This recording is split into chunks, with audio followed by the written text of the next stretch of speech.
আজ মহাদেবের প্রিয় ভোগ তৈরি করে দেখাবো চুরমা। নমস্কার বন্ধুরা, নতুন একটা পর্ব দেখার জন্য আপনাদের সকলকে জানাই স্বাগত। সামনেই কিন্তু শিবরাত্রি, আর শিবরাত্রি উপলক্ষে শিব ঠাকুরের মহাপ্রসাদ তৈরি করে দেখাবো চুরমা। আমি কিভাবে করি আপনারা প্রথম থেকে শেষ পর্যন্ত পুরো ভিডিওটা দেখতে থাকুন, আশা করি খুব ভালো লাগবে। কড়াইটা আমি বসিয়ে নিচ্ছি, পরিমাণ মতন ঘি দিয়ে দিচ্ছি। ঘিটা গরম হয়ে গেছে, এখানে আমি আলমন্ড বাদাম নিয়ে নিয়েছি, দিয়ে দিচ্ছি। কিছুটা কাজু বাদাম নিয়েছি, দিয়ে দিচ্ছি। কিছুটা কিশমিশ নিয়েছি, দিয়ে দিচ্ছি। এখন একটু হালকা করে সব ভেজে নিচ্ছি।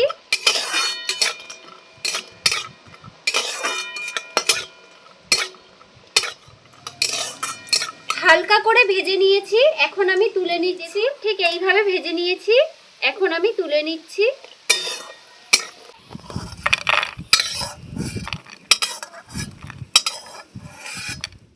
আমি কড়াইয়ের মধ্যে আরেকটু ঘি দিয়ে দিচ্ছি।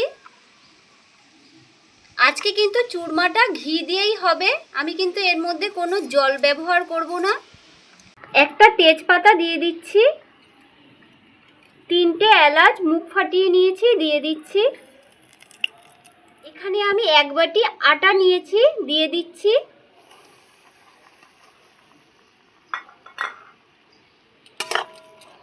চুরমা কিন্তু আটা দিয়েই বানানো হয়। এইভাবে আস্তে আস্তে আমি নাড়তে থাকবো, তার কালারটা কিন্তু একদম চেঞ্জ হয়ে যাবে।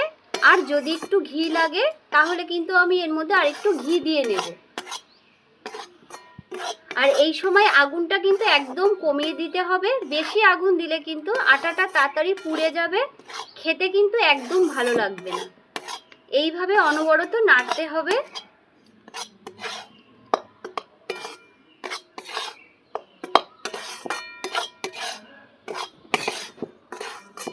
এলাচ আর তেজপাতা দেওয়ার কারণে গন্ধটা কিন্তু খুব সুন্দর। সামান্য একটু ঘি দিয়ে দিচ্ছি, খুব ভালো করে এখন মিশিয়ে নিচ্ছি। দেখুন নাড়তে নাড়তে কিন্তু রংটা একদম চেঞ্জ হয়ে গেছে। এই দেখুন, ভেজে রাখা বাদামগুলো দিয়ে দিচ্ছি।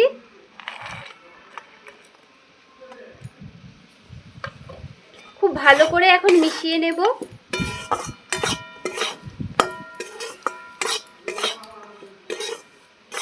পরিমাণ মতন চিনি দিয়ে দিচ্ছি। আপনারা চাইলে চিনির বদলে গুড়টাও দিতে পারেন, তবে গুড়টা যেন শুকনো হয়।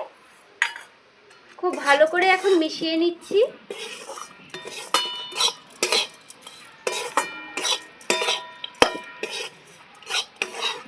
দেখুন এইভাবে নাড়তে নাড়তে চিনিগুলো কিন্তু বেশ সুন্দর গলে গেছে। একটা প্লেটের মধ্যে ঢেলে নিচ্ছি। দেখুন চুরমা কিন্তু আমার একদম রেডি হয়ে গেছে। আপনারা কিন্তু এইভাবে খুব সহজে বানিয়ে ভোগ হিসাবে শিব ঠাকুরকে কিন্তু দিতে পারেন। আজকের ভিডিওটা এখানেই শেষ করছি। ভালো থাকবেন, সুস্থ থাকবেন।